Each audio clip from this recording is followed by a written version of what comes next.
ஒருநாள் கண்ணனும் பலராமனும் காட்டு வழியே போய்க் கொண்டிருந்தார்கள். இரவானதும் ஒரு மரத்தின் கீழ் ஓய்வெடுத்தார்கள்.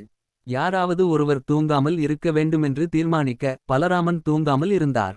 ஒரு அசுரன் வந்து, இது என்னோட இடம், உடனே போய்விடுங்கள் என்று சொன்னான். அவன் உடலை பூதாகாரமாய் பெரிசாக்கி காட்ட பயந்து கண்ணா என்று அலறி கீழே விழுந்துவிட்டார் பலராமன். சட்டென்று எழுந்திருந்த கண்ணன், நாம் நிறைய நேரம் தூங்கிவிட்டோமோ, அதனால் தான் பலராமன் கீழே விழுந்துவிட்டார் என்று நினைத்தான். அதே அசுரன் மீண்டும் வர, நீங்கள் இன்னும் போகவில்லையா என்று கேட்க, நீ யார் என்றான் கண்ணன். பயந்த அசுரன் மீண்டும் வந்து மிரட்ட, உன்னை தொலைத்து விடுவேன் என்றான் கண்ணன். கண்ணன் பேச்சை கேட்டு சிறிய பொம்மையாகி விட்டான் அசுரன்.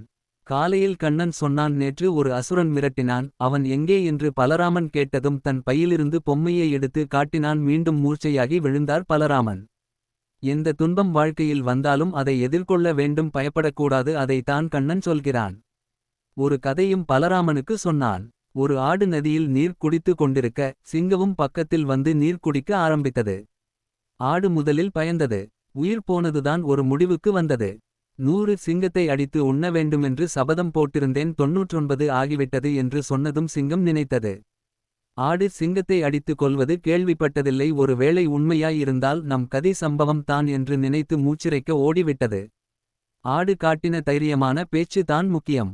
இந்த தைரியம் தான் நமக்கு முக்கியம். வாழ்க்கையை விட்டு ஓட கூடாது என்றான் கண்ணன்.